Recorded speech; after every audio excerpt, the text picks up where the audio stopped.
محترم سامعین، ہمدرد یونیورسٹی کے وائس چانسلر جناب ڈاکٹر عمران امین ہمارے درمیان موجود ہیں۔ ہم انہیں خوش آمدید کہتے ہیں۔ اور اب میں باعزت و احترام التماس کروں گی صدر ہمدرد فاؤنڈیشن، چانسلر جامعہ ہمدرد، قومی صدر ہمدرد نونہال اسمبلی سے کہ وہ ڈائس پر تشریف لا کر ہمیں اپنے بیش قیمت خیالات سے مستفیض فرمائیں۔ آپ سب کی بھرپور تالیوں میں محترمہ سعدیہ راشد صاحبہ۔ بسم اللہ الرحمن الرحیم۔ مہمان خصوصی جناب سلمان احمد صدیقی صاحب، وائس چانسلر صاحب ہمدرد یونیورسٹی، ڈاکٹر عمران جاوید امین صاحب، معزز خواتین و حضرات، اساتذہ کرام، عزیز نونہالوں اور نوجوانوں، السلام علیکم۔ اگر ہم پاکستان کی تاریخ میں کسی ایسی شخصیت کی تلاش کریں جو علم، خدمت خلق اور اعلیٰ کردار کا روشن نمونہ ہو تو ہمیں شہید پاکستان حکیم محمد سعید کا نام نمایاں نظر آتا ہے۔ وہ ایک عظیم طبیب، مشہور محقق، کامیاب منتظم اور قوم کے مخلص رہنما تھے، لیکن ان تمام خوبیوں سے بڑھ کر وہ ایک نہایت سادہ، با اخلاق اور نرم دل انسان تھے۔ اللہ تعالیٰ نے حکیم محمد سعید کو عزت، شہرت اور وسائل عطا کیے تھے۔ وفاقی وزیر صحت اور گورنر سندھ جیسے اہم ترین عہدوں پر بھی فائز ہے، مگر اس کے باوجود انہوں نے کبھی نمود و نمائش یا دکھاوے کی زندگی اختیار نہیں کی۔ ان کا لباس سادہ، ان کا کھانا سادہ اور ان کا رہن سہن بھی انتہائی سادہ تھا۔ وہ فرمایا کرتے تھے کہ سادگی انسان کو بڑا بناتی ہے اور دکھاوا انسان کو چھوٹا بنا دیتے ہیں۔ عزیز نونہالوں، آج ہم ایک ایسے دور میں زندگی گزار رہے ہیں جہاں لوگ اپنی ضرورت سے زیادہ خرچ کرتے ہیں۔ مہنگے کپڑے، مہنگے موبائل اور فضول اخراجات صرف اس لیے کیے جاتے ہیں کہ دوسرے لوگ متاثر ہوں۔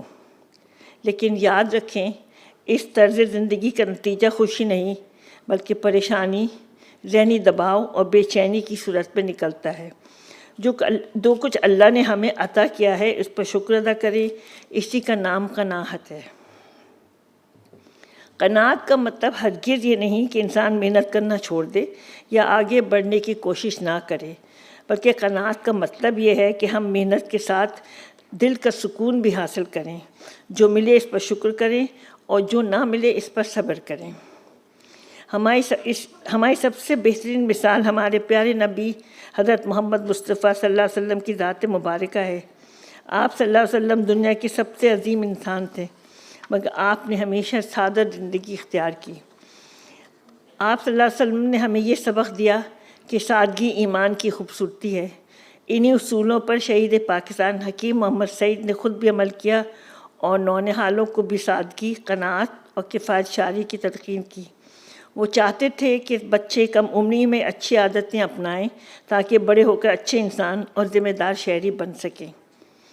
عزیز نونہالوں، ہم سب سادگی کی بات تو کرتے ہیں مگر اس پر عمل کم کرتے ہیں۔ اس کی ایک بڑی وجہ یہ ہے کہ ہمیں سادگی کو فخر سمجھنے والے لوگ کم نظر آتے ہیں۔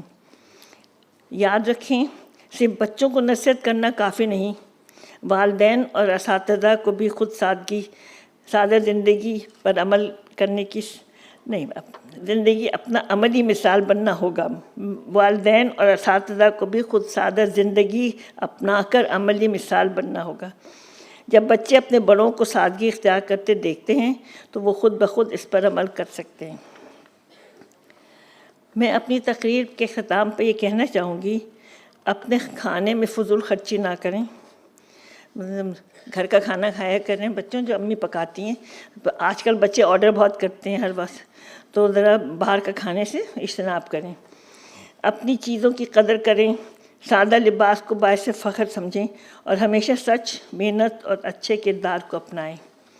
اگر ہم آج سے سادگی، قناعت اور کفایت شعری کو اپنی زندگی کا حصہ بنا لیں تو یقیناً ہمارا مستقبل بھی روشن ہوگا اور ہمارا پیارا پاکستان بھی مضبوط ہوگا۔ میں شکریہ ادا کرتی ہوں مہمان خصوصی جناب سلمان احمد صدیقی صاحب کا کہ اپنی مصروفیات میں سے وقت نکال کر اجلاس میں شریک ہوئے، اور وہ آپ کو خود ہی بتائیں گے کہ وہ پہلے کب آئے تھے یہاں۔ یہ ان کا دوسری وزٹ ہے مدینہ الحکمت کی۔ شکریہ۔